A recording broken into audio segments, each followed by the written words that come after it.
भगवद गीता में श्री कृष्ण ने विभिन्न परिस्थितियों में धर्म, कर्तव्य और आत्मा के उत्थान के लिए उपदेश दिए हैं। जब सगे संबंधी विरोधी बन जाएं, तब गीता के सिद्धांत हमें धैर्य, संभाव और धर्म के मार्ग पर चलने की प्रेरणा देते हैं। अपने कर्तव्य का पालन करें, स्वधर्म पालन।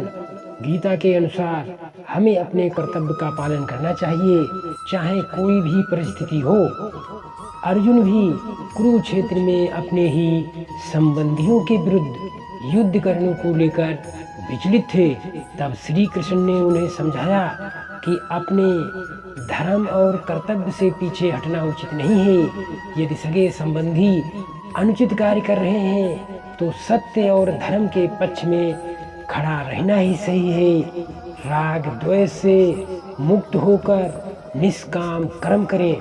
गीता में श्री कृष्ण ने कहा है कि हमें किसी भी कार्य में आसक्ति नहीं रखनी चाहिए, बल्कि निष्काम भाव से कर्म करना चाहिए। यदि परिवार के लोग हमारे विरुद्ध हैं, तो हमें अपने मन को शांत रखते हुए अपने कर्तव्यों को बिना किसी दुर्भावना के पूरा करना चाहिए।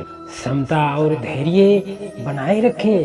परिस्थितियां अनुकूल और प्रतिकूल हो सकती हैं, लेकिन गीता में कहा गया है कि हमें सुख दुख, हानि लाभ, सफलता असफलता में समान भाव रखना चाहिए। यदि संबंधी विरोधी बन जाएं, तो हमें धैर्य से काम लेना चाहिए और क्रोध या प्रतिशोध से बचना चाहिए। मुंह से ऊपर उठकर सत्य और धर्म का पालन करें। परिवार के प्रति मोह और लगाव स्वाभाविक है, लेकिन जब वे अधर्म के मार्ग पर चले जाएं, तो उनके प्रति मोह के कारण अपने धर्म से विचलित नहीं होना चाहिए।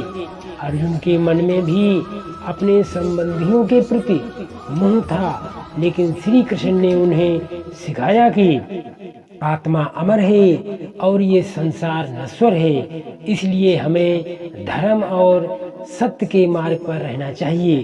क्षमा और करुणा का भाव रखें। यदि हमारे सगे संबंधी हमारे विरोधी बन जाएं, तो हमें उन्हें शत्रु नहीं समझना चाहिए। गीता में कहा गया है कि क्षमा, दया और करुणा का भाव रखना चाहिए। इससे मन शांत रहेगा और हम सही निर्णय ले पाएंगे।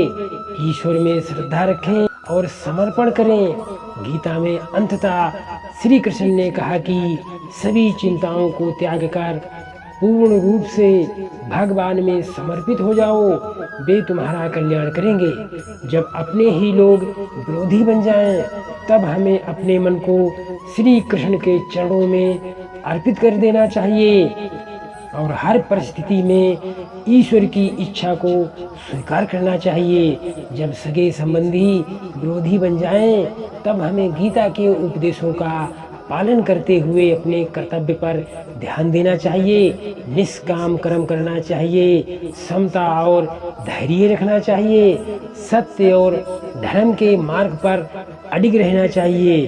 क्षमा और करुणा का भाव रखना चाहिए और अंततः ईश्वर में पूर्ण समर्पण करना चाहिए। इस प्रकार श्री कृष्ण के उपदेश हमें हर स्थिति में सही मार्ग दिखाते हैं और मानसिक शांति प्रदान करते हैं। जय श्री कृष्ण।